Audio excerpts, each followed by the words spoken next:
James Angleton, the way you spin that story round. Always sharp, just like a tack when you're tracking the price of the dollar and pound. But drop the narrative, that thing that you inherited. Your history homos chariot just pulled up outside. Scott, William, Patrick on the scene, they're breaking up the subroutine. Something's crackling in your brain, MK Ultra make you go insane. Hey, don't you know we're only on the case for a good time, baby? Took a rose pill, now I'm reading these books for a long time, baby.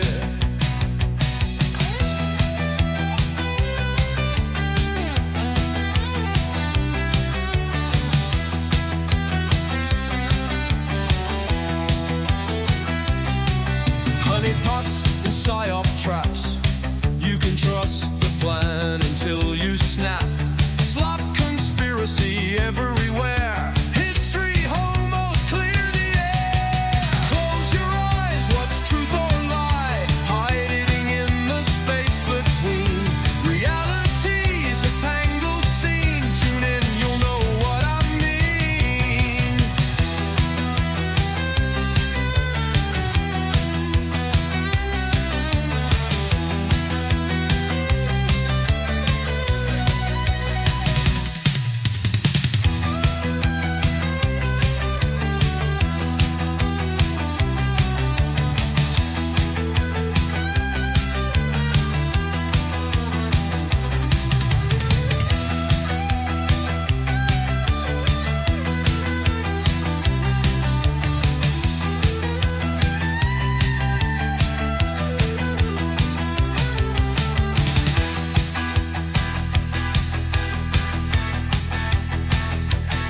Close your eyes, what's truth or lie?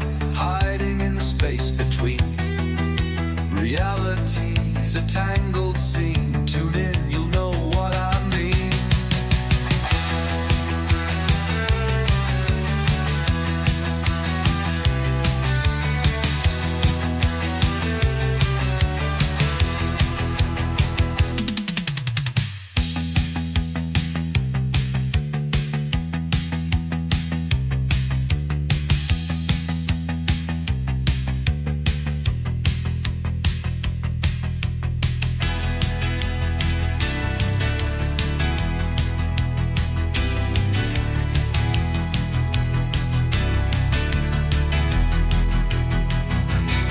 Hey, history homos only on the case for a good time, baby.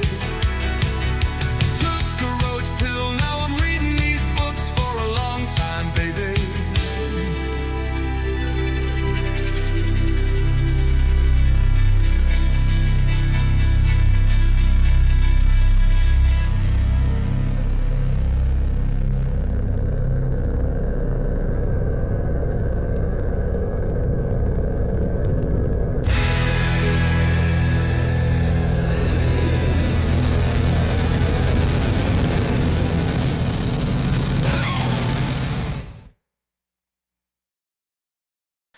And we're shitting on the side of the road.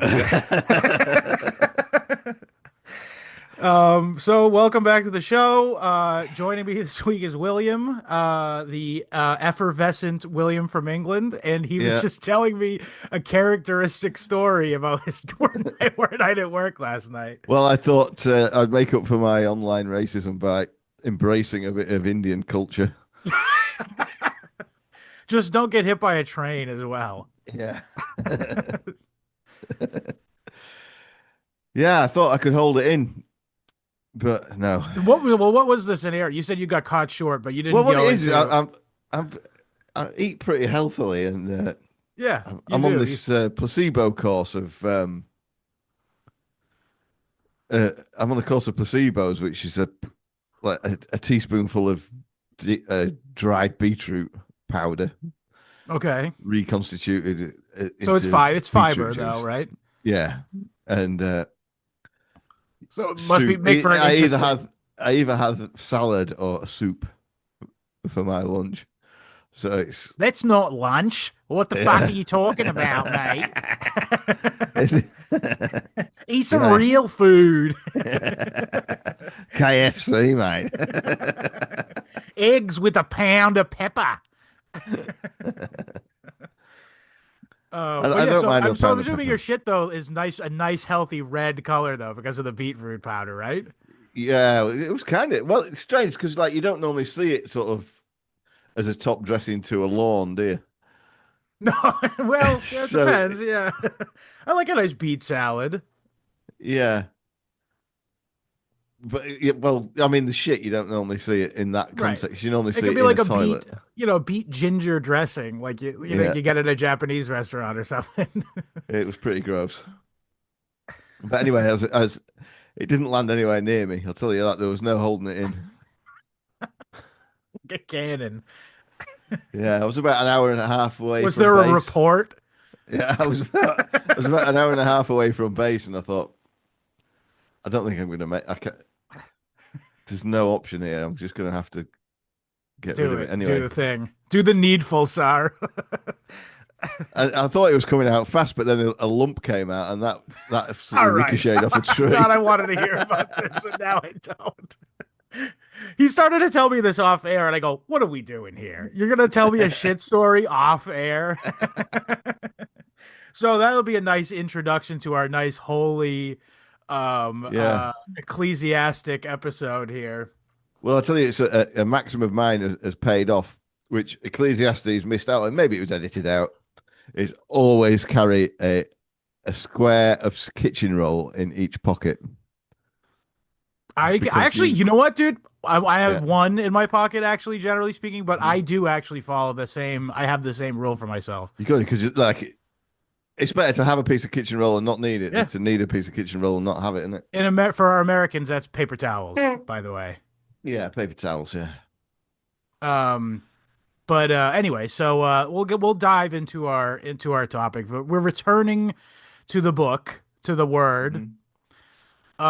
And I gotta tell you, this was the most preparation I've done for a Bible episode in some time. Not the Right. entire time, but some time. I remember Genesis. That was "Thou shalt not eat a liter of soup in the middle of the night." Oh, are you sure that wasn't Leviticus? It could have been, yeah. It was Yeah, that's the pork one where all soup the as rules well. are. It was pork soup, so I was probably getting punished by Yahweh. Yeah, true. You know what? Yeah, you didn't follow the word or the No, law. I mean, sorry, not the word. I did Um, not, and I didn't wash under running water either. So I'm down. I've got the muzz out for me as well. is that a thing of theirs? Yeah, They you have to demand wash. You that. can only allowed to wash in running water. Yeah, you're not. There's no plugs in the baths or anything like that because it's Interesting. yeah. Well, I kind of do that as maybe I should convert to Islam. No, No, it's but just. the bacon, yeah, I mean, a lot of these rules are simple, aren't they? But like they make sense. bacon and beer though, Yeah. it's a no go for me. Oh, definitely.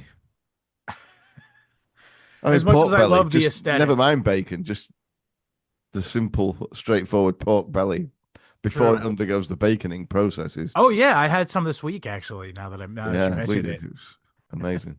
I've got it down now exactly to get the crackling or pork rinds, as you guys call it. Well, we Perfect. call that when it's on attached to a roast. I'd call it crackling as Yeah, well. it was absolutely perfect. Um, but yeah, I had it in the air fryer, so it's like easy mode of that. Right. Um, anyway, so let's dive into the book of Yasahu. Hang on, Yaha Yasayahu. Yasa Yahoo. Yasayahu is the how they would have said it back then. Right. And Americans say Isaiah, don't they? Typically, generally, yeah. But English people say Isaiah. Which leads to your favorite pun, if I'm not Yeah. mistaken. Which I They call him know him. Isaiah because one Isaiah than t'other. He looks like this all the time. Yeah. Well, I mean, I got that pun from one of my wives who used to call me it because look. So I keep my head on one side, it levels the eyes out. It's like you have a personal. It's like you have a personalized mewing regimen for just your own physiognomy. Yeah, yeah, yeah, yeah. Okay, but yeah, so this book, important to mention here, is arguably the most important book, certainly of the Old Testament, Yeah, it links it to the New Testament, doesn't it? Kind of. entirely. And further, it is the most quoted book in the New Testament from the Old Testament. Right. Yeah, yeah, yeah. It's like littered. Every single book of the New Testament Yeah, quotes. because I think that's a stat. Jesus and the And apostles the were into it, disciples. weren't they? Yeah. Big time. Well, I should mention too is that it was the sort of the most popular book of the Old Testament that was in that entire period. Like everybody was really into Isaiah at the time. Yeah. And so, okay, the person it is attributed to, as we all know, that this is one thing I said mentioned this to you in chat. I'm glad you didn't respond in chat because I wanted to have this out in the show. But Right, go on. but like, what is the deal with the like Protestant insistence on it being it was one guy? Right, yeah. Because for me, so okay, well, I'll say this: it's But the way structured it's into structured, it isn't. It acknowledges that it isn't, doesn't it? it literally does, like in the text. Almost, I know. Well, by the way, I believe this is considered I don't want to use the word canonical because it's not right, but it's considered fact within Orthodox and Catholicism that it is sort of the same. It is sort of different people. Yeah. Okay, so basically it's structured into basically two halves, but I guess real nerds say it's three, but I'd say two is fine for simplicity's sake, because there's a first half of the book and the second half of the book, and there's a marked difference in time of where it's depicting Right. in the middle of the book. So the Isaiah, The tone he remains similar throughout, though, doesn't it? definitely, yeah. He was a guy who lived during during the time where the kings of Judah and Israel were still going around. It was still two kingdoms of the tribes of Israel were contained within two kingdoms. Yeah. And the southern one he was from, which is the one that the descendants of David were in charge of. Right. And also it's where Jerusalem is, so it's important for the eventual Christ coming. That's Judah, isn't it? Yes. As you know from our previous episodes, these kingdoms were conquered first by the Assyrians and then by the Babylonians, and the Babylonians were real big asshole. Yeah. And they were like, let's literally take all these people and like bring them into slavery down deeper into Arabia and such. It wasn't it like, and he was like spaffing off about don't make alliances because Israel was relying Egypt. on Egypt to defend itself against whoever was going to invade them. Either first. it doesn't even matter. It's Yeah. whoever was fucking with them at the time. Yeah, It was was it the Assyrians first? the first Assyrians. Yeah, that's right. Exactly. Yeah. So yeah, it's going now. If you believe that, you believe anything, cock. Can they? Yeah. um, but what's it called? So okay, yeah. So eventually they do get fucked over, and then in the second half of the book, it talks about them coming back, and it says it in the post, like in past tense, Yeah. like they did come back, and whatever, and then they were able to come back and build the temple. Although I Nehemiah suppose built the temple. you are always reliant on the translator as well. True. So, which Protestants One thing overlook that as David well. Pawson was really proud of was that the fact that when they dug out the Dead Sea Scrolls, they found one 23-foot long scroll that encompassed all of Isaiah, and it was almost word for word exactly the same in a difference of 1,000 years, which is Wow. interesting. Yeah. So I think that stands to reason because, as I said, it's like so central to the theology of the time that it was written. It makes sense that they would not lose a good copy of it. You know what I mean? And have it Yeah, all sure, changed yeah. and shit. Yeah. Okay, so yeah, but it's broken up basically into two parts, and the first half is prior to that stuff happening, and the second half is after that happening. And ergo, it stands to logical reason that it is written by two people. Now, I do want to say here is that likely, and this is something I genuinely think, is that the people who compiled the second half of it were likely disciples of the disciples of the real guy, Isaiah. Yeah. Like he was like the chief priest of the entire kingdom, and it stands to reason that these guys would at least be one Kevin Bacon away from from him. And further, they were probably working off of his notes. And they Yeah. were intentionally trying to make it within both the spirit and the theology that he laid out. And he had prophesied all the stuff that was happening Right. He at was that right time as about a well. lot of it. Yeah. Yeah. So I don't really see how that's like that sucks. Like Protestants are really hung up on this shit. I don't understand why. Because I guess they're like, I've heard it said that it's like, well, do you think God can predict the future or not? And it's like, yeah, of course. He embodies existence, but it's a matter of whether the people, the human beings on the ground, were able to put it all down at once. I just Yeah. don't. Yeah. I mean, That's, like if Isaiah, if why didn't I mean, just for a ridiculous reductio ad absurdum example, such as a libtard or a MAGA enthusiast would make, Yep. it's or an atheist Or a libertarian. or a libertarian. Yeah, Yeah. it's like, did Isaiah foretell OnlyFans? No. Why not? Is it because God didn't know it was going to happen? No. It's because it would have been pretty pointless for God to start talking to Isaiah about that at the time, because nobody would have known what the fuck he was talking It's actually about. a pretty good argument. I like that. I Yeah, like I mean, that. Yeah, I know you were shooting from the hip, but I co-sign that take. yeah, But yeah, so anyway, but here's the thing okay, so it sounds on paper like it's like, okay, the story, the actual plot of the book is pretty small, pretty small. It's also retelling stuff that we already knew from prior books in the Bible as well. yeah, However, there's this book executes a key shift, particularly in the second half of the book, in the post-exilic period. And that is the fact that this is the moment in which the theology of the ancient Israelites went from the Yahweh is one of a bunch of gods and he's our God. That's the way the book starts. Yeah.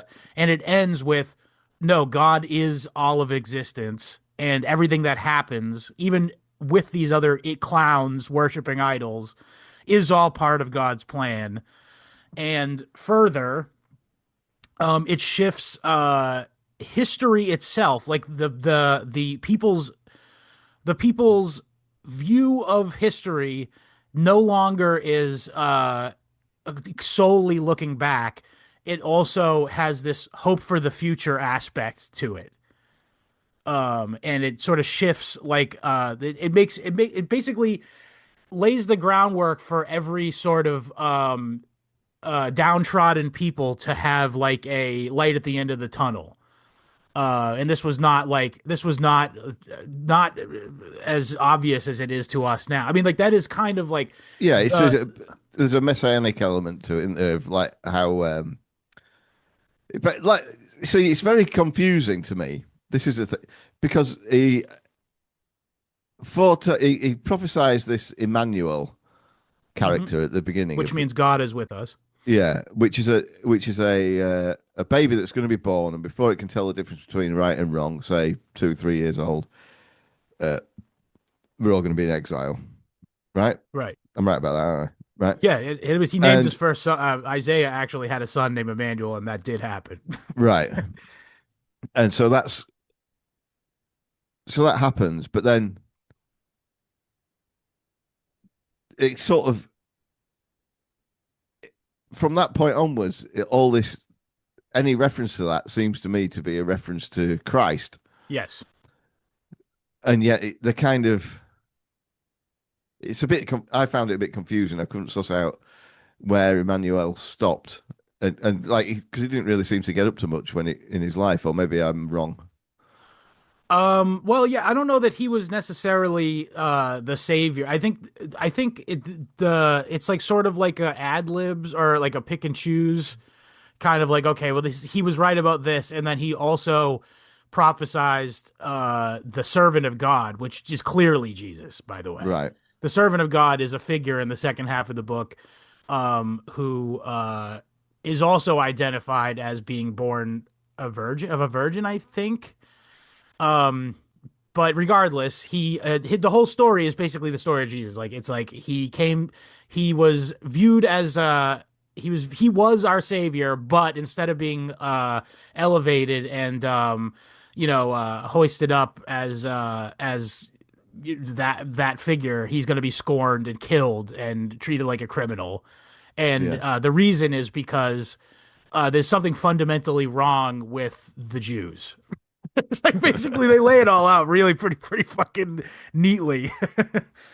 um, and this is, by the way, something I pulled from Pawson. Actually, this is a great Pawson lecture on this, by the way. Although he is a Zionist, it's unfortunate. Yeah. But basically, they basically the Jews at the time, because of first of all earlier writings and sort of what also more importantly they had like this sort of like narcissistic like haughty attitude, is they were like, we want a warrior king, we want a badass king who fucks up the Romans and Yeah. like wields a gigantic sword and smashes towers down and shit. And then Jesus shows up and goes like, "Hey everybody, you got to stop killing each other over fucking petty squabbles." Yeah. Because And I mean, like the second half of Isaiah is all about peace, isn't it, and yeah, redemption. yes. Yeah. And they're like, "What? We don't want that. That sucks. We like crushing our enemies, you know." And but it's so insane that even regardless of whether it's one or two or three people, they fucking nailed it. Like they Yeah. fucking nailed it that this is exactly what was going to happen. The guy who shows up, the God who shows up and perfectly elucidates the the real heart of the theology they all purport to espouse. Yeah. And they're like, "Fuck that. We want a guy like who kills a giant as our king." Yeah. So that's an interesting. I mean, it's interesting that it was so perfectly. Now, also, it's worth mentioning though that when Jesus actually showed the historical time period in which Jesus showed up to Jerusalem to preach, he was intentionally doing stuff from Isaiah to be like, "Look, I'm Yeah. doing all the things." Yeah. And still they're like, "Fuck this guy." Yeah. He quotes, there's a great quote in Matthew, which Although we will cover, obviously. a Go lot ahead. of them, a lot of them weren't like that.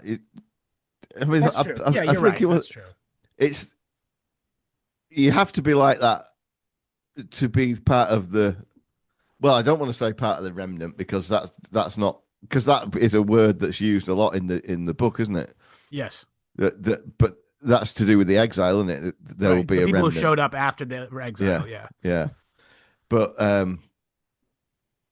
there's a different kind of remnant, and they're the ones who didn't follow Christ, and that's what we have now. And that's where your Zionist types like Pawson and Hmm. whatnot, who talk about the Jews as being synonymous with Israel. Well, no, the Jews.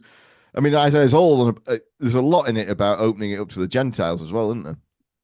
Well, yeah, that's the other thing with the second half of Isaiah is it goes it he predicts that at the coming of the most Messiah, it no longer will be he'll bring light to the nations, Yeah, meaning the covenant that was promised to Jacob, to have like to have your descendants be prosperous, et cetera, et cetera.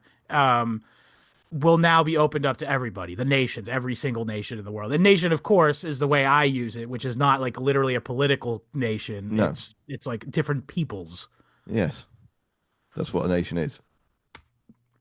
Yeah, well, that's certainly the way it's used in the Bible. It's really interesting how they like how like our current parasitic overlords intentionally perverted that word. Yeah. United Nations. Yeah. Interestingly about the United Nations though is that outside of their headquarters is a quote from this book. Right. You and they shall beat their swords into plowshares, Right. and no nation shall hold up sword against another nation. It is quoted a lot. I've got a list of quotes here. Yeah, let's go through them, and we'll try to like dig out the significance of each one in terms So of we'll start off with the ones most appropriate to last night. In a historical confrontation, an Assyrian official mocks the people of Judah, saying, "Has my master sent me to speak these words only to your master and to you? Has he not sent the men sitting on the wall who will eat their own dung and drink their own urine?" King James version, it's shit and piss. yeah, it is dung or it's dung and piss. Yeah, Yeah, uh, drink their own urine with you. And then there's all our righteous deeds are like a polluted garment. And my favorite one was well, the King James translates as menstrual rag. polluted garbage. That rules. To be cast aside like a menstrual rag. Yeah. Well, let me tell that's a really great quote too, by the way. It actually has a lot of deep meaning. So Yeah, basically what he's because that talking goes back about to what's that earlier book with all Judges the one with or all the rules in it. Kings. Oh, Is it King Leviticus. Leviticus? Yeah, Yeah. Yeah, so yeah, you gotta bury that shit so that bears don't eat yeah, it. What's it called? But yeah, so that's a really important aspect of it. Is like so basically God is directly talking through Isaiah to say, you guys doing your rituals, burning incense and like doing sacrifices to me, it actually fucking pisses me off. That's God talking. It actually yeah, pisses me off because you're only doing it piously and you don't have any sort of genuine faith. You're doing it yeah, as a pagan does. Like a yeah, pagan just does the ritual because maybe God will be nice to me this week. yeah, And he's like, that actually really bugs me, and I'm gonna fuck you up over it, basically. And further, I mean, the whole message of the book is, I'm gonna fuck you, I'm gonna fuck your ass and make you humble, and yeah, then I'm gonna come to Earth, and I'm gonna show you the way, and the ones who are ready for it will take the ticket and take the ride, and the rest of you yeah, can fuck off and die again. yeah. No, that's a great summary of it, I think. Yeah, essentially. In fact, that's Yeah. helped me understand it a lot better.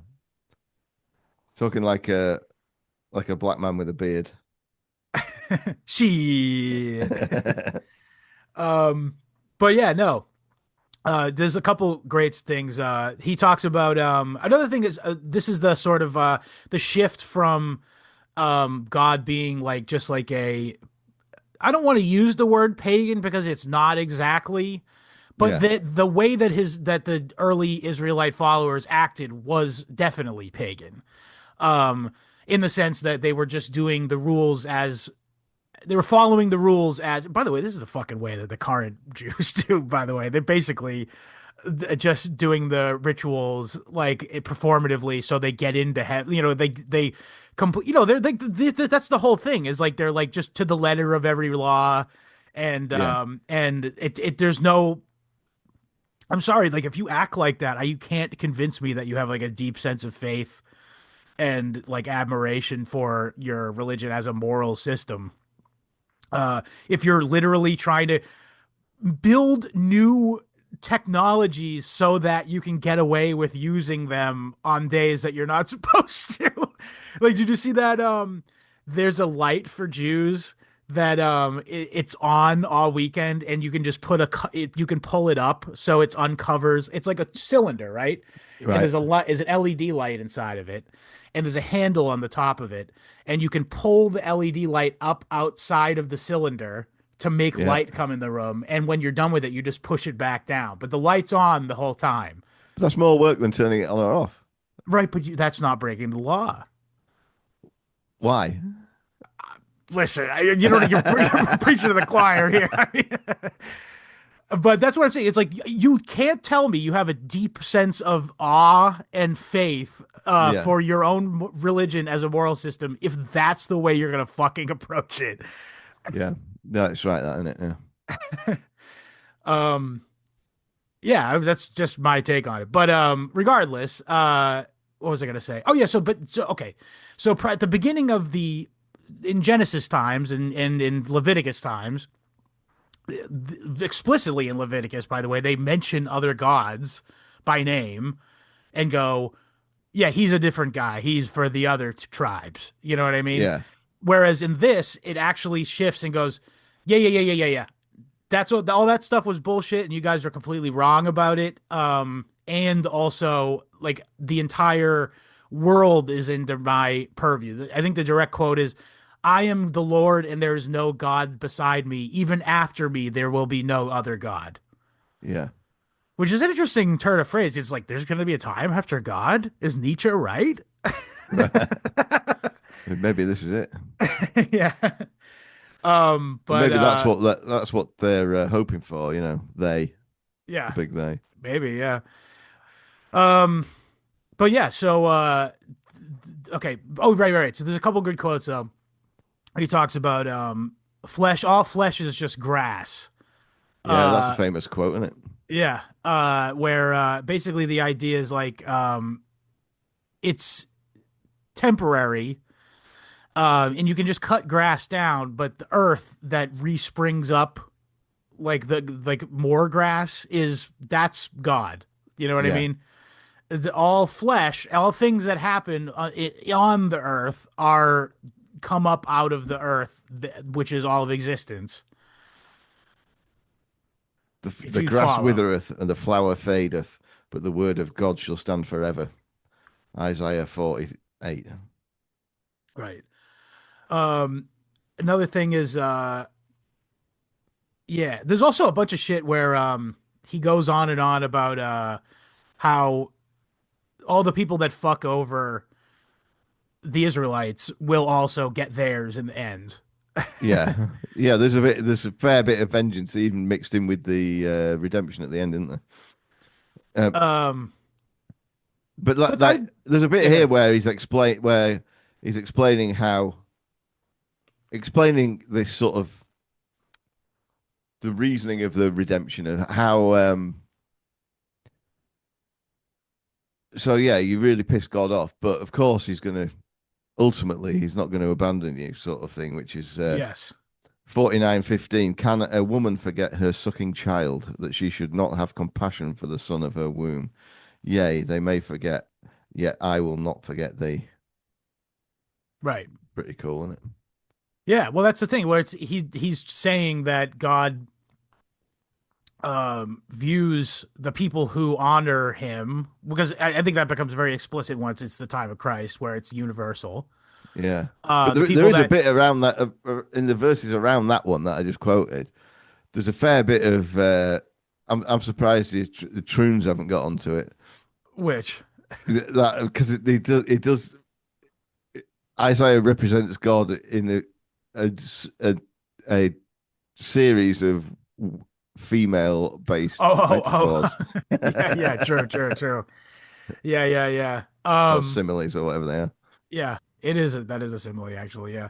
Yeah, But yeah. So, but that's important though because it indicates the shift um of it being like, oh, so okay, the way it's structured is like God is saying, "Oh, I'm pissed off at you guys not actually being faithful to me, and you're just doing the rituals or whatever. So I'm going to punish you."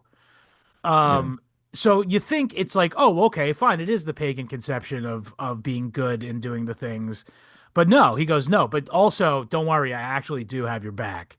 Yeah, No weapon formed against thee shall prosper. Everyone who tries to fuck you over will actually end up getting fucked. yeah. And yeah. So the interesting thing is one actually really interesting thing is like this was such like an influential new theology that through the late like in the just before Christ period and into the early Christian period, there was like these books called the Sibylline Oracles, which was like books of Jewish theology and early Christian theology that are sort of reworded in pagan terms. Right. And they're attributed to Sybil, which is like a it's sort of an equivalent figure to like Lady Wisdom within the Bible is like this like female deity of female pagan deity whose like domain of divinity is like being wise sayings and moral proclamations and shit. Like for instance, in Roman history, there was something called the Sibylline Scrolls, which was a bunch of like wisdom literature from Greece that the it became like so you'll like this actually. So Do you okay, think this is why the sorry to interrupt here, but do you yeah. think I'll forget otherwise? Do you think this is why they named the character of Basil Fawlty's wife Sybil in Fawlty Could Towers be. because he's a fucking idiot and she's not? I would bet the fucking farm on Yeah. that. Yeah, actually, yeah. Yeah. Um okay, so you'll like this though. So okay, there's these things called the Sibylline Scrolls in ancient Rome that was right when they became a republic. The guy who bought them from Greece was the last king of Rome. Right. And basically it was so when they started the republic, every time they got into like a really bad dispute within the like they couldn't agree on something, they would go into the room with where they kept the scrolls and they go, "Okay, we're consulting the scrolls." And whoever was in power would go, whoever was like had more pull at the time would be the ones to go in and look Yeah. because of the way that the structure of the republic worked. And every single fucking time they did this, the guy who went in would come out and go, "I looked at the scrolls. It said I was right." This is literally, they openly knew this is how it was going to work too. It's just like every But that's time. exactly what they do with like science now, isn't it? Yes. Literally I know. what they do. I know. I know. I remember like so there was like a political revolution which is part of the I don't know if you've read that Frank Wright's article about the Mandelson Revolution. I did. I looked at. Yeah. I read about three-quarters of it. It's a long fucking article, Yeah. actually. Pretty good though. Good. He's a great analyst. Yeah, he definitely does his research. Yeah, for sure. But that's what one of the things that, but it's not mentioned in the article, but one of the things that came in with Mandelson was this evidence-based policy idea. Yeah. And I remember the naysayers at the time saying, well, if you got evidence-based policy, what you're going to get is policy-based evidence. It's never. Yeah, exactly. and and here we are. Yeah, I know. It was like that was the set. I mean, that was the policy change that like led to the whole manufacturer consent for the COVID thing, right? 100%, yeah. Yeah. Well, So, yeah, we don't want to do it, but the evidence says that we've Look, got we to. already made a promise that we would do that, so you know. Well, But yeah, that this is select interesting. group of scientists whose living is whose very good living is entirely dependent on Right. us, are telling us Yeah. we've got to do this. Hmm. Yeah, isn't that interesting? Me and Patrick were talking about this in the bonus episode, but isn't it interesting that like all of the, like basically post like 2008, essentially all political like big political shifts have like Epstein's fingerprints on it. Yeah, Like, yeah. did you It's see not. that 4chan poll was started by Epstein? Yeah. I heard that. Yeah, but as Frank Wright closes that article with a very short sentence, it's not a left-right thing. Yes. It definitely is not. But I will also, I do, not to shit on him, I'm not shitting on him, but I do think it's funny to me that he describes something called the Epstein class Yeah. Which is like, just say Jews. Like, I don't know. Euphemism is more amusing. yes, that's true. I know he's got the right attitude about it, but I have seen dishonest people using that term and Yeah, but for purposeful reasons. I think if you're actually trying to persuade people, though, we're just preaching to the choir. But if you're trying That's to, true. Yeah. if you're trying to, and the choir needs to be preached to, as Tom was says. But Yeah. I think if you take a different angle to it, I mean, he's laying out all the evidence there for you to connect the dots. Yes. But if It he's is just going Jews, Jews, Jews, then yeah. it's going to put It's the people off. right attitude if you're trying to do a legitimately persuasive investigative piece. I get it. Yes. Yeah. I know. I know. And he does. He actually towards the end of it, he does blow smoke up Kit Clarenberg and that other guy from the Grey Zone's house. Hmm. Yeah. Deservedly Well, they do so, good though, 'cause work. Yeah. they're brilliant. Yeah. Especially Kit Clarenberg, from a British point of view, is the only guy, Yeah.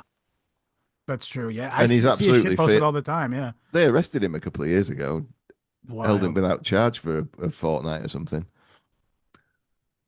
Yeah. I don't. For being a I don't. Russian I don't want to spy. doom. Well, I don't want to doomsay, but like, whew, buckle up over there. Yeah. But anyway, so let's get back to the I'm just not on the. I'm not on the roller coaster. I'm just ignoring it. good. Honestly, the only way, only literally the only way you could be. Yeah. Um, I'll leave it to Mr. Wright. Further, we look at us. We're literally talking about this week the Bible, and I'm like, I'm delving into the minutiae of fucking early American colonial life. Shit, like that's what Yeah. I'm all about these days. So, again, choir preached. Yeah. Um, but yeah, so what's it called? Oh, it's okay. So a couple other go back to the list of quotes. Let's go. Okay. Let's and we'll bang out We'll get one at random. we'll elucidate on each one. I've got them in King James speak now. Good. Yeah, so much better. Honestly, it reads really is. so much fucking better. I'm sorry. It has more to authority, anyone. doesn't it? Yeah. And I know some dweebs go, well, fucking King James took out certain words because he felt it reflected poorly. Fuck off. I don't give a shit. It sounds better. Yeah, all these other translators didn't. Like, I know, as if. Well, this was a pet peeve of my dad's. Number one was John Ruskin. So after his first heart attack, his doctor says you've got to stop reading John Ruskin. and the other one was the Book of Common Prayer, which they replaced. Yeah, the Anglican. That's the Anglican thing, right? I know the Puritans fucking hated the Book of Common Prayer, by the way. Yeah, well, I mean, they were in the 70s. They were reforming it and taking all the hard words out of it, and like my dad was rightly was like, yeah, so what's the point of it then?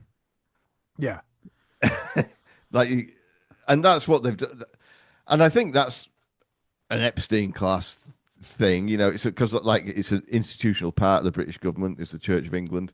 Yes, true. And its job, probably since World War II, has been to de-radicalize people. To undermine. It's back. So its only job has been to destroy itself. Yeah, and literally. Very well. I mean, interestingly, you said it's the 70s that happened? Well, that was when I was conscious of my dad being upset about it. Yeah. Well, I was just going to say it maps neatly onto the Vatican II shift. Yeah, yeah. Oh, they're always sucking up to the Vatican as well. Interesting. I mean, like I thought they used to define themselves as being not the Vatican. That's so funny. Yeah, all the church propaganda when I was a schoolboy going to church 2 or 3 times a week was, we've got to get on with Catholics. And so in fact, just joined up in my head because I read a load of books about Northern Ireland lately, which we haven't talked about on the show. And like from my reading, it seems to me like the entire sort of 1970s and onwards troubles in Northern Ireland were orchestrated by British intelligence Oh, 1 fucking million%. Dude, on Operation A both Clockwork sides. Orange. Yeah, and so and that's all to do with kid They had fucking and Kubrick helping. Do you know yeah, that? no, I think I did actually, yeah, but Yeah. that's all to do with kid fucking as well, Yes. I elite mean, kid Kubrick, fucking, we said, didn't we? yeah, and Louis Mountbatten and all these Yeah. Yeah, yeah, yeah, ghouls. yeah, yeah. No, just So as a little, but that chimes in perfectly with the attack on the Book of Common Prayer, yeah, for sure. in that they just they were and the sort of the big drive for reconciliation with the Catholic Church in the Church of England, which I don't have a problem with on you On know paper. on the face of it, but it's really just trying to corrupt the Catholic Church. That's what it is. Yeah. It's in And shitifying it. yeah, and so and what's going to help people desire a reconciliation between the Anglicans and the Protestants, Anglicans and the Catholics, Catholics. more than this war that's going on that they've also orchestrated. So I mean, Yeah. people wanted it to stop, Right. Yeah. Yeah, so that's that was how true. they were selling it. Yeah. We, we can't have this conflict with. Not that Anglicans ever really did have a conflict with Catholics in that area, because they weren't Anglicans who were paramilitaries in Ulster. They were proper arsehole Protestants. No Yeah. offense, listener, but you know what I mean. Weren't they Presbyterians? And further to the right, Yeah. they were Yeah. proper Puritan all kinds types. of rug chewing um, Calvinists. Calvinist Yeah. whatnots, whatever. Yeah, any Technically, kind of Presbyterian is Calvinist as well, but yeah. the crazier the Protestantism, the better they like it. That's hilarious. Yeah, just as a tidbit, and you can hear more about this in our Stanley Kubrick Connected to Intelligence episode. But a lot of scholars speculate that Kubrick was moving munitions over to arm like the Northern Irish militias. Right? Yeah, the Uh, Protestant ones. yeah, yeah, Yeah, yeah, exactly. yeah. They got all their weapons through the British government. Hmm. And well, Kubrick was Which came, literally, yeah, the famous bringing it. famous shipment that came from Libya Hmm. was the army supervised the unloading of most of it. That's hilarious. Yeah, That's fucking insane. yeah. Um, but yeah, man, it's dark. Utilizing people's religion like that is really dark. Like It to is. in order to like just reorient power structures. It's very, very dark. Yeah, well, they're kind of using it to destruction. I think somewhat of Frank Wright's mind that they are in a way they're kind of consciously and deliberately work that lever until it's broken, and then now the lever they've got to work is liberalism, and they've broken that as well. Yeah, well, I think we're gonna see a big backlash of that coming up soon here, at least in America. Yeah, but I wonder if that's what like. But when I say they've broken liberalism, I mean it isn't recognizable anymore. Oh, that's true. But that's And I, been kind of happening for a long time. Yeah. it has, yeah. And so one has to assume that that's on purpose. So, I mean, heaven knows what they plan to replace it with. Yeah, I think it well that's the if you allow me to speculate a little bit, I just imagine it's just going to be total alienation and Yeah. atomization, and everyone's going to have a completely nonsensical hyper specific ideology that they can't relate to anyone in real life with. Well, it worked on me. I'm finished. Yeah. I'm done. Stick a fork in me. I'm done. And you're not going to be able to like ever discuss anything of substance with your neighbors because everyone is going to be offended by something. Yeah, Like that's it. That's me. yeah. So, That's kind of the idea. Yeah. And you're literally, I mean, also part of the operation is that you will literally not even be able to speak to your neighbors because they don't speak English. That's Yeah. part of it as well. Yeah. But you both can order shit on Amazon. Yep. Still, yeah. Um, Yeah, Amazon will translate itself, won't it, for you? yeah, no problemo, bro. Okay, so let's get back a little more to theology here. Yeah, give me another quote. Hit me another quote. Okay, random one. Thou wilt keep him in perfect peace, whose mind is stayed on thee, because he trusteth in thee. I'm assuming this is just referring to the Messiah, Yeah. God, Jesus. Oh, let's have another one. When thou passest through the waters, I will be with thee, and through the rivers, they shall not overflow thee. When thou walkest through the fire, thou shalt not be burned, neither shall the flame kindle upon thee. That's 43 too. So that's in the The redemptive redemptive period, end. yeah. Yeah.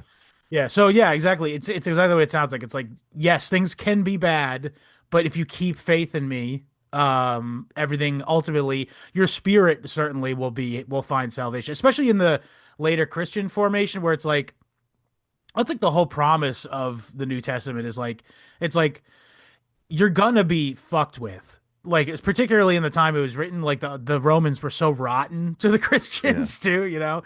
And so it's like, yeah, it's gonna be tough, but the beauty of worshiping Jesus and God is that it is you pick the right team, not that there's a choice because because the entire league is God.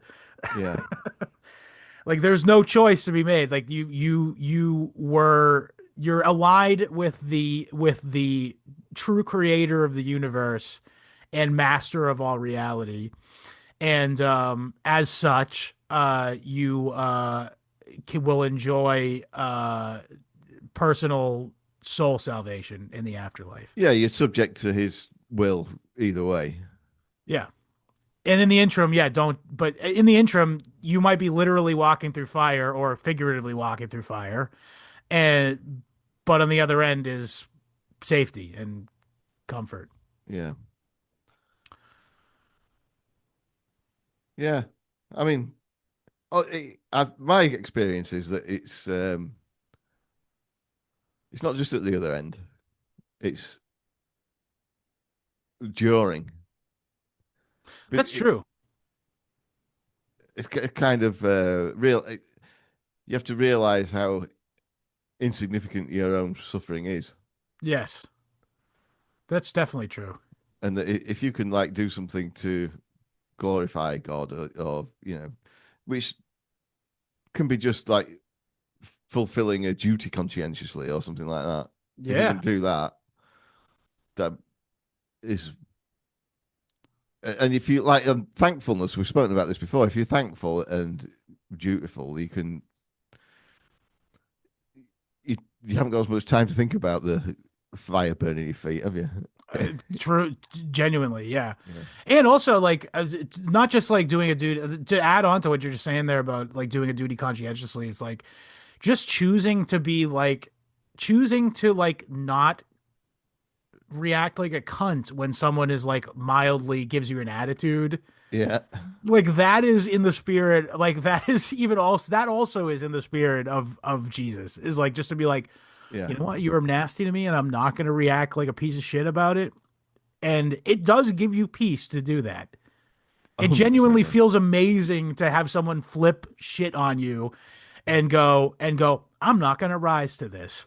Yeah, an example of that from popular culture, which I absolutely love. And I think this one little exchange in this movie is part of the reason why I like it so much, Yeah. why it appeals to me so much. The great Macaulay Culkin and the great John Candy in the great Uncle Buck, right? Yeah. When Macaulay Culkin first meets Uncle Buck, he says, "Well, you have a lot of nose hair," and Uncle Buck goes, "How kind of you to notice."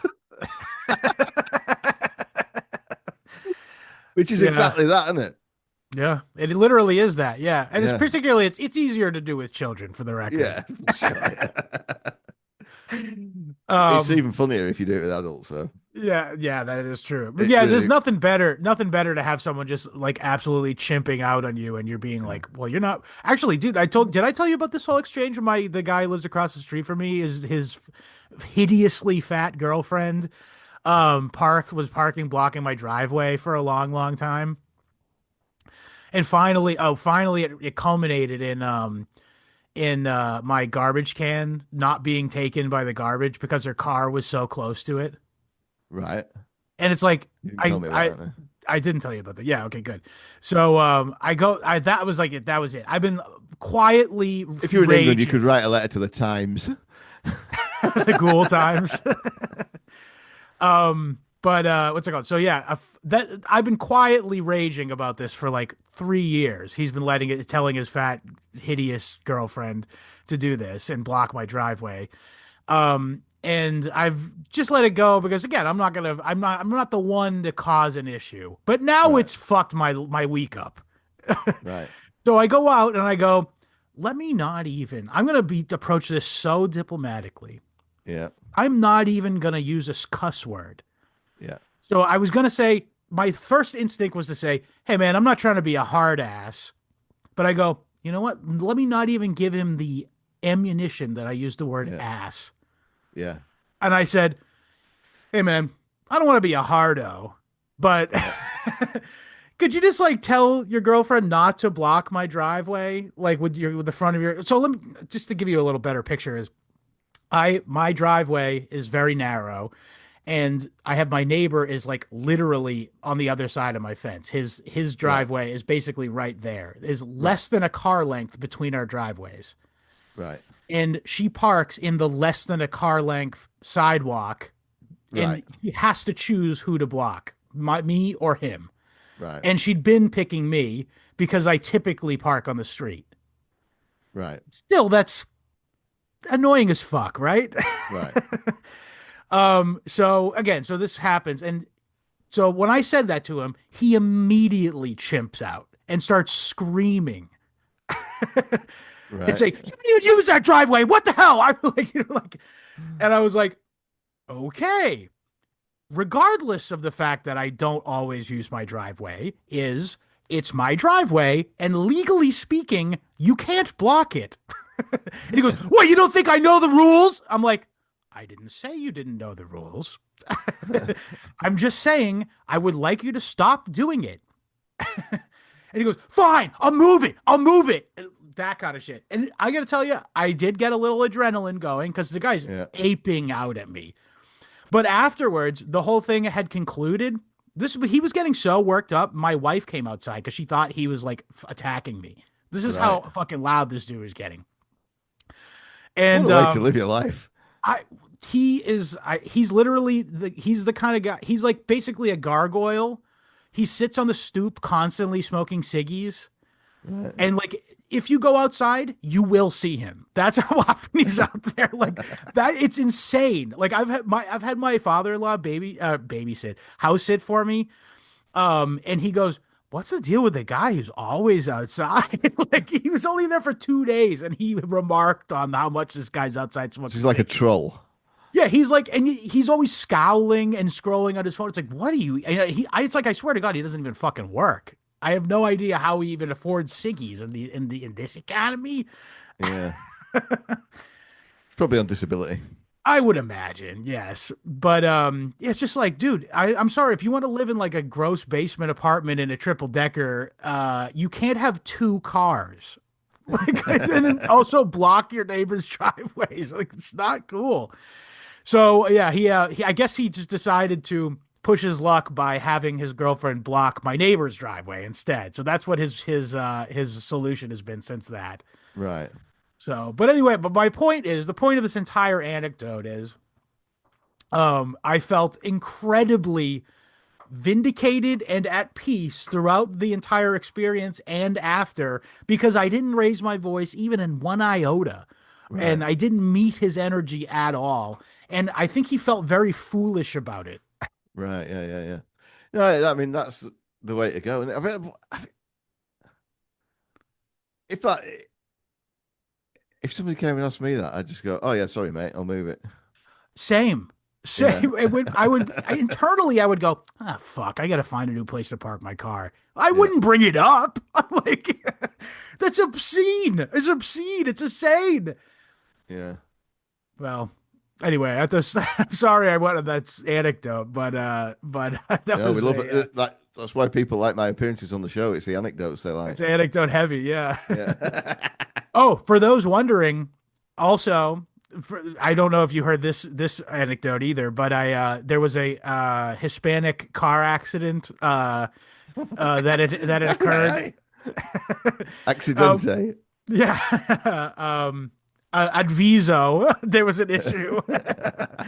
But yeah, no, my wife was driving and I was in the passenger seat, and a Hispanic woman ran a red light and slammed into our car. Oh yeah, I have heard that one. Yeah, yeah, yeah. Yeah, yeah. Well, I'm just for anyone wondering about the outcome of that, the insurance ruled in our favor, and we have to pay nothing and get it fixed and all that stuff. Her insurance is going to cover everything. Good. Well, at least she was insured. Yeah, well, she was driving Uber, so she had to have Wow. the. Yes, I know, and she couldn't speak a fucking lick of English, by the way. It was very interesting. It was I had to be creative with the getting insurance information from her. But if you're not prepared to look where you're going and abide by the traffic rules, The most basic one too. driving Uber is probably a better way of losing than gaining money. Yes, I would say, yeah. Apparently, we were told by our insurance company that they lost track of her. They think she might, well, they didn't say this. I speculated this. We think she may have left the country, actually. Possibly in handcuffs. I don't know. I don't know what they're doing down in Rhode. She was from Rhode Island. But so I don't know how ICE is faring in Rhode Island, but they got a lot of work to do. I'll tell you that much. I found out that white eggs come from Rhode Island hens. Interesting. I didn't know Yeah. that at all. Rhode Island Reds is the name of the I think, bird, yeah. right? Yeah. So what? And they're big. I think. I don't know. Foghorn Leghorn was a Leghorn, wasn't Yeah, he was. he? Yeah. Somebody was saying that they'd been to some country or other, possibly Turkey, and they said that the eggs are all white. Why? And so I googled it, and it's because they're all from Rhode Birds Island. that were originated Yeah. in Rhode Island. Yeah, I know a lot of our Actually, it chicken might be owning. Leghorns. I might be wrong about Okay. that. Um, Bad anecdote. well, we could get a quick answer to this just by asking our group chat. Is all like I think Yeah. all of our chicken owning listeners are Rhode Island Red enjoyers. Yeah, funny that no, the British consumer does not like white eggs. I don't have a preference.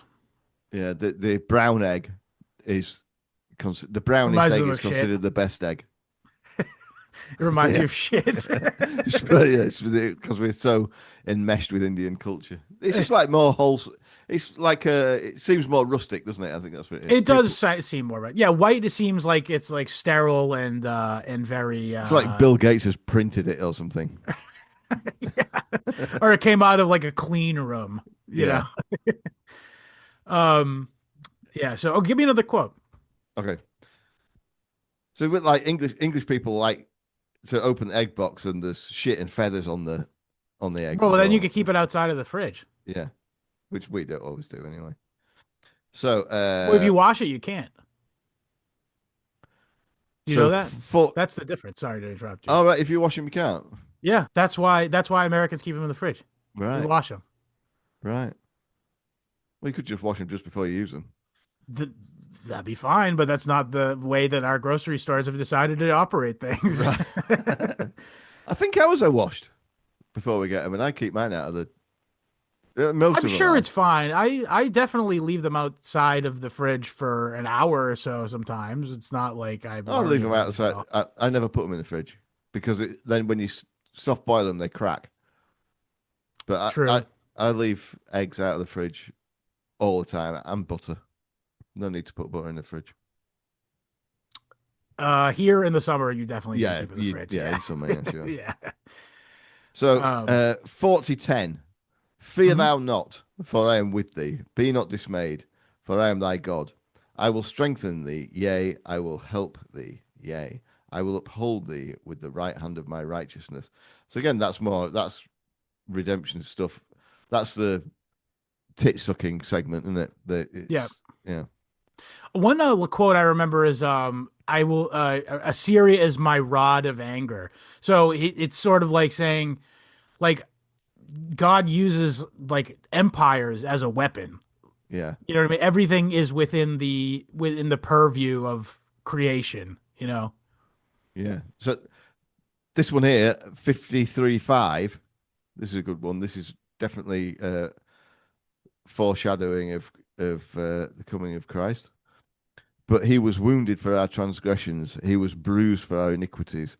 The chastisement of our peace was upon him, and with his stripes we are healed. With his stripes you are healed. Wow. But that's kind of a subversion of that mimetic stuff, isn't it?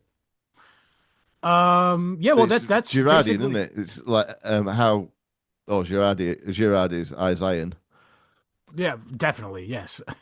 It is that's the whole point of that, isn't it? Is that the Messiah is going to be the one once and for all Sacrificed and to uh, end all and sacrifice to end all foundational death. sacrificing. Yeah.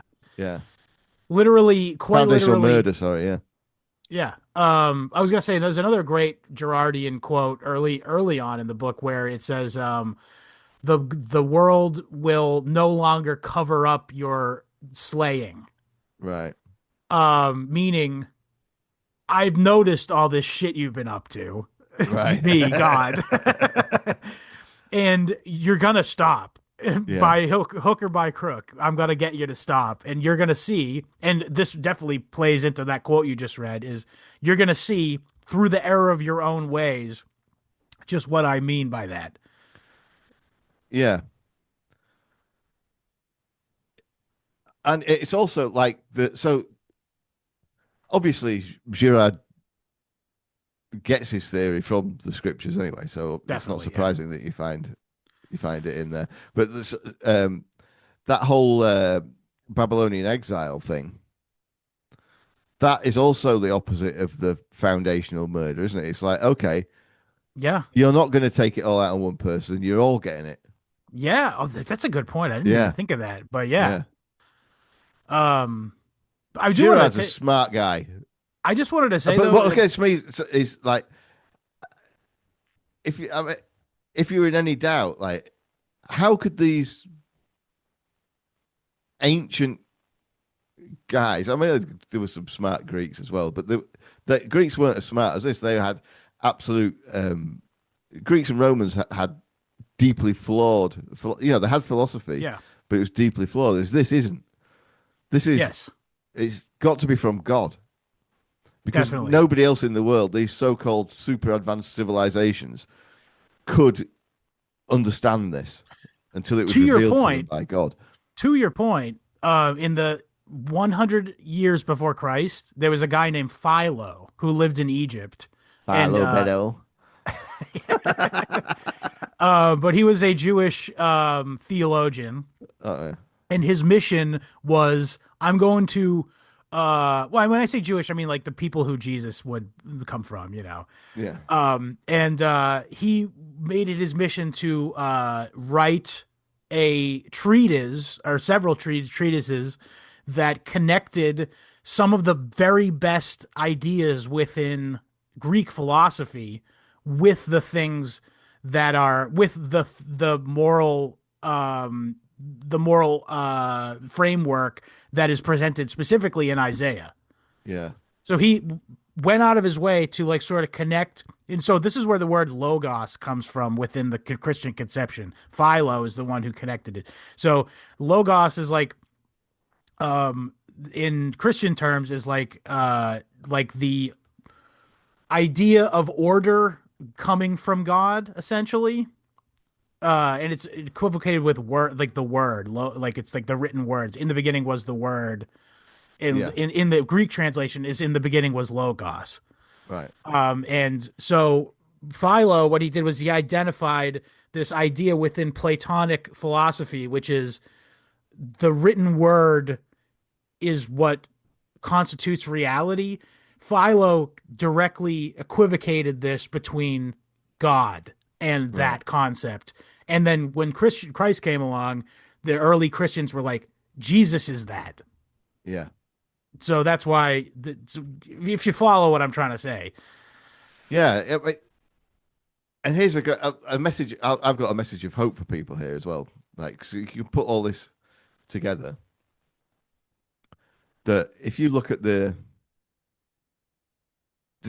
in the time of when Isaiah was alive, these people were about to get royally screwed over. He was in for a bad Bad. time, and there's all these other empires around him that were far more powerful, and this carried on right up until way after the crucifixion of Christ. You know, you had the Hmm. Greeks, Romans, all these other empires came and went, Hmm. and they were all, you know, if you were an Israelite or an early Christian, you would feel how we feel now for all those thousands of years, whatever it was, right? Hmm. And yet, it all came out all right in the end. It did. And because you can be, because these guys, these prophets and thinkers were all correct. Yeah. Ultimately, And yeah. the people who were dominating them and lording it over them and abusing them were incorrect. Right. And truth wins out in the end because God is truth. Yeah. God is Logos. Yeah. And so we had to, you know, like it was. So what we're going through now is nothing compared to that, is what I'm saying. In real terms, also. We're not like literally getting our heads bashed in by a club. Well, one of my favorite Well, Christian some mums, of us are, unfortunately. yeah, one of my favorite Christian mums. We're not being fed to lions. One of Right. my Yeah. True. Well, that's true. yeah, Yeah. one of my favorite Christian mums from the homeschool co-op was I've been talking about, you know, economics and God and whatnot with her a lot, and she's like, "So how long do you think it can carry on like this for?" Right. And my answer was, "Well, I wouldn't have thought it could have carried on as long as it has. Because of that, I can't see when it's going to end. So I don't know, and I don't think it really matters. We've just No. got to, Well, that's the sort of beauty of being like the New Deal, for lack of a better word, that you yeah, get with Christ is like it's like, oh, but at the end of the day, your salvation is assured because you have yeah, faith in God. yeah. It's although like my own personal salvation doesn't really seem to motivate me that much. It's just I think I'm a guy who likes to be right. I'm kind of on your team with that, but Yeah, what was I saying? Oh, but you were saying earlier that Gerard was a really smart guy. I do want to say though is he's becoming, I believe, so because this guy named Bishop Robert Barron, he's a legitimate bishop within the Catholic Church, right. and he's like basically the mouthpiece of he's like the smart, thoughtful communicator. He's like the Neil deGrasse Tyson of the Catholic Church, essentially. Right. He's a black guy. No, he's white. He's Irish, actually, I think. Oh, right, very white then. But Almost regardless, but clear. he's like the talking head of the Catholic Church, essentially. And I heard him verbatim say that in the next 100 years, um, Rene Girard is going to be thought of as on equal footing with people like Saint Francis, Yeah, yeah, and Saint Augustine and stuff. And like he thinks that the church itself is going to internally recognize Girardian thought within it. right. Good. Yeah, I know. I think that's definitely good. Yeah. Um, so, but and I've been recommending all these Christian mums to read Girard, but none of them have same. done. Everybody who has any sort of interest in religion, I always go, "Oh, have you read? I saw Satan fall like lightning." That is the key book for me. Yeah, Like in terms, that was what made it all click, essentially yeah. for me. Like I struggled with like my whole Well, like when interpretation of religion for years. Yeah, well, I'm not very, I'm like a midwit, I guess you'd describe me as. So when I start off with the raw materials, like when I tried reading Carol Quigley, and I Hmm. couldn't understand it, and It's tough. I can't I understand the struggle with it. Bible without a bit of help either, Most and people can't. so the having something like that under your belt is very useful because it like I've just done it now, haven't I? I've just said, well, obviously Gerard's getting this from Isaiah. Yeah. And you're right, by the way. I Yeah, think he explicitly has said as yeah, much. Um, but what I was gonna say, you know what I actually do? I find pretty helpful to work out theological stuff is I actually chat with AI about it. right. 'Cause, well, first of all, I just want to say that the way it works is it's just pulling from other people's bullshit. So it's not like the AI itself is It going does try and flatter you as response. well, doesn't it? It does. It does. Yeah, it does. It goes, Scott, that's a good point. I had never thought of it that way. No, it's literally spitting out some bullshit that probably someone like Bishop Robert Barron fucking wrote, you know? Right. Like, but yeah, I always try to tie it back to Gerard stuff. It's all I try to tie it back to stuff I understand well. Yeah. And that's how I build out my understanding of each concept. Well, Um, that's how like the Quigley stuff. What I meant, I sort of broke off halfway through saying that with the Carol Quigley stuff, which isn't about religion, but um, the the Doherty stuff is the helpful for docket, us. the other Yeah. books that have been based on it, which I've read three. Two of them were Same. by Jerry Doherty, and the other one was by somebody else. That The Killing of Uncle Sam is also based on that, and it's also a very good book. And these guys who've got galaxy brains who can write books like that, Right. it's worth reading them. Yeah, Yeah. They're good at communicating. Yeah, exactly. yeah, especially that. Yeah, whoever wrote that Killing of Uncle Sam is good as well. I didn't Really read that well, one actually. really well formatted and laid out, so you can. But the way Doherty puts a little chapter summary at the end of every chapter It is great. is Yeah. so helpful. Yeah. I know. It's like, okay, I digested all the stuff and now it's going, hey, don't forget, by the way, these specific details that you Yeah, just imbibed. yeah, really good. Which Um, Carol Quigley does not do that. no, he does not. And He does also not. that you're at cross purposes with him because he's not He's he's saying, just and this putting it is out here's there. why it's a good thing the whole time. Like, Yeah. Yeah, he's coming at it from a it's not saying it's a good thing, but he's coming at it from a different angle, isn't he? yeah. Or he's saying I think the way Quigley's POV is like, oh, it's a necessary evil, maybe Yeah. kind of thing. Which is the worst kind of evil. Yeah. Yeah, Probably. evil has a way of making itself necessary, doesn't it? It sure does, yeah. Um, okay, hit me with a couple more quotes, then we'll get out of here. Right. See what we got.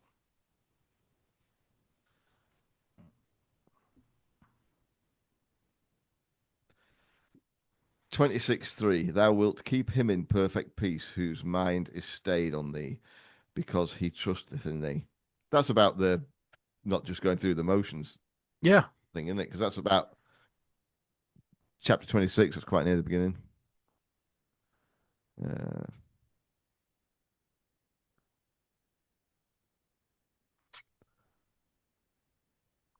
What's the next one? um, Let the wicked forsake his way, and the unrighteous man his thoughts, and let him return unto the Lord, and he will have mercy upon him, and to our God, for he will abundantly pardon. Well, that's very Christian, isn't it? Yeah, well, that's really key because I don't think the earlier Jews thought that. No. That's definitely like the idea that it's like, hey, I know you were fucking up for a while, Yeah. but I got unlimited. I got unlimited continues for you. But this is even more Christian than normal, isn't it? Because this is Isaiah 55:7. Mm-hmm. It's got The good repentance stuff. in it. Let the wicked forsake his way, and the unrighteous man his thoughts. So that's basically you can do what you want. But then let him return to the Lord, and he will have mercy upon him. and to our God, for he will abundantly pardon. So Yeah, you have that's, unlimited continues, yeah. like in Contra, if you've ever played that. No, I've never played that. Unlimited continues. It's from the Nintendo Entertainment System. I've Don't get. never, I've never It's from given that. 1986. Is the game I'm talking about. Yeah, but I've never had anything like that. It was also in the arcade. I had like a Pac-Man machine. It wasn't Really, a really. It real was like Pac-Man a machine? no. It was a knockoff Pac-Man machine, Oh, a the kind that goes handheld at the thing, yeah, yeah. Oh, that was great. I had and it that had a too. little joystick, And it had the red, yellow yellow, and plus. and white plugs that go into the front of the TV to No, get in. no, it didn't. It didn't have a TV. It just had a little wire display, not even LED. Oh, I know what kind you're talking about. I've seen Yeah, those. like I the never had that. very first digital calculators had those. Yeah, it Like, shows almost like a Tiger Electronics toy. yeah, but yeah, it was basically the same game as Pac-Man, but it was It's just a pretty little. simple game. Yeah. Yeah. I like Miss Pac-Man better. Hot take. It's a little. So, what's the difference between Pac-Man and Miss Pac-Man? I actually have an answer for that. has a bow on her head. There's more to it actually. There's more power-ups, and also Miss Pac-Man is much faster. Did you know that? Right? No, I didn't know That's that. the No. difference. She didn't want to get raped by Mr. Yeah. Pac-Man. The spooks that are after her.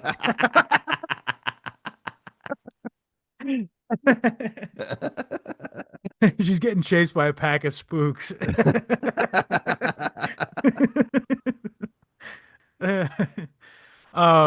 Yeah, so yeah, you know what? I hope that you got the gist. Yeah, I tell you what, read the dang book. Yeah, Read that dang book. I'll tell you this. I read this. How many times did you read the entire piece? once. Really? Yeah. I listened to the KJV dramatized version not one, not two, not three, but four times. Wow. And it was very peace give. I mean, like, I don't know. I was going through some shit this week, honestly, and it centered me. Yeah. No, I mean, it is good. We should do it more often because it's a good discipline. Yeah. Makes you think Maybe we about should do. real important stuff. What if we did another Bible episode next month? Oh, we've already got something booked, haven't we? Because we It say we isn't could booked do yet. It isn't an extra exact Bible date. one for Lent.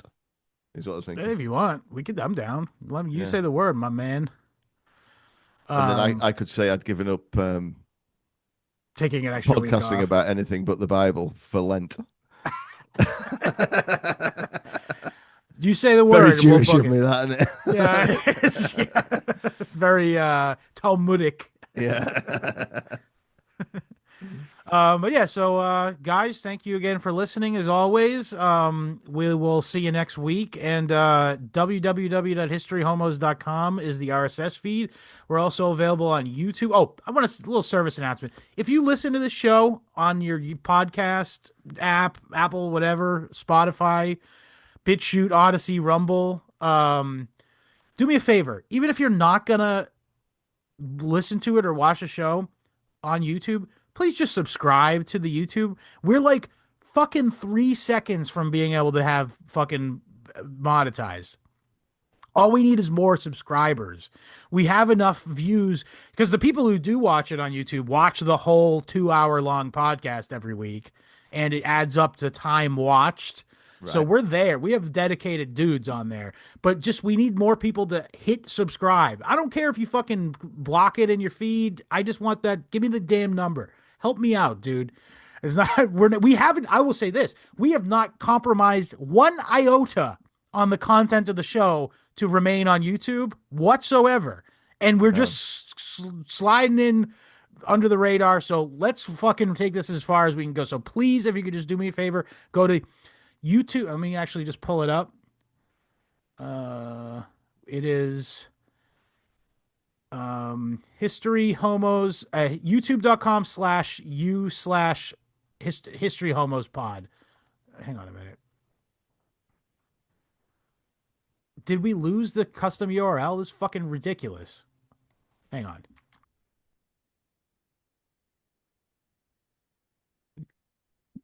You should be able to just click share. Copy link. Okay, it's youtube.com/@historyhomospod. Right. That's what it is.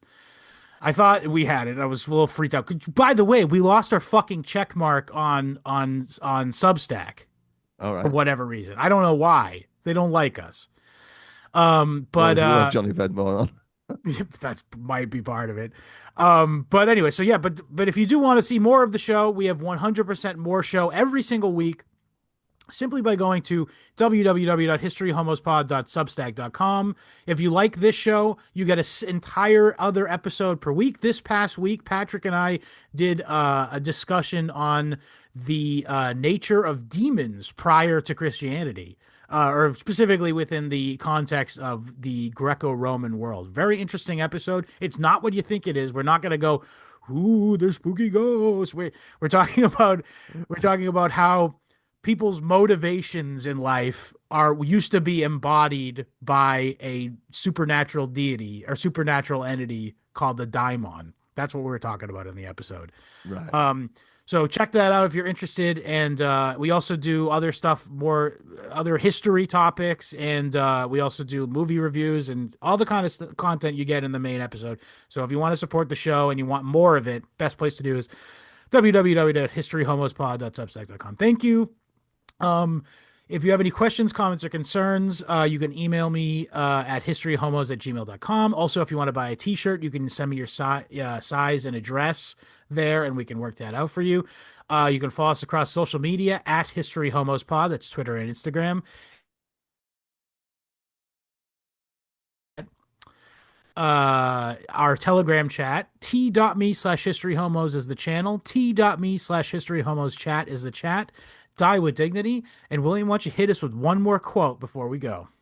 But we are all as an unclean thing, and our unrighteousnesses are as filthy rags, and we all do fade as a leaf, and our iniquities, like the wind, have taken us away. Later, 64:6. Later, homos. Later, Isaians.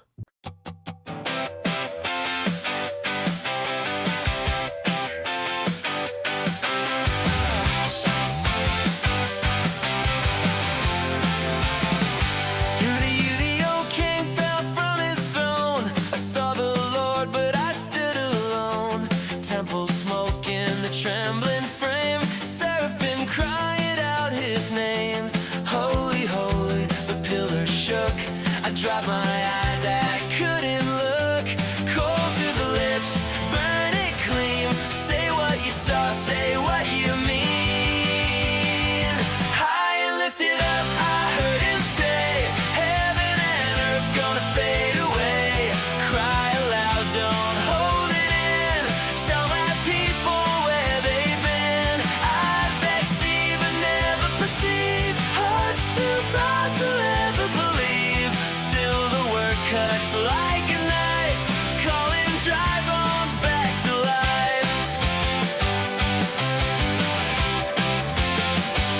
They bow to idols carved from stone, pray to the works that their hands have known. Silver tongues and crooked scales, widows weep while justice fails. They sing his name but they walk apart, trading truth for a safer heart. Wind in the dust, a voice in the street. Judgment walks on quiet feet. High and lifted up, I heard it say, every tower's gonna fall someday. Grass will wither, flowers fade, still my word remains unmade. Comfort ye, comfort them all, reap it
rise a nation.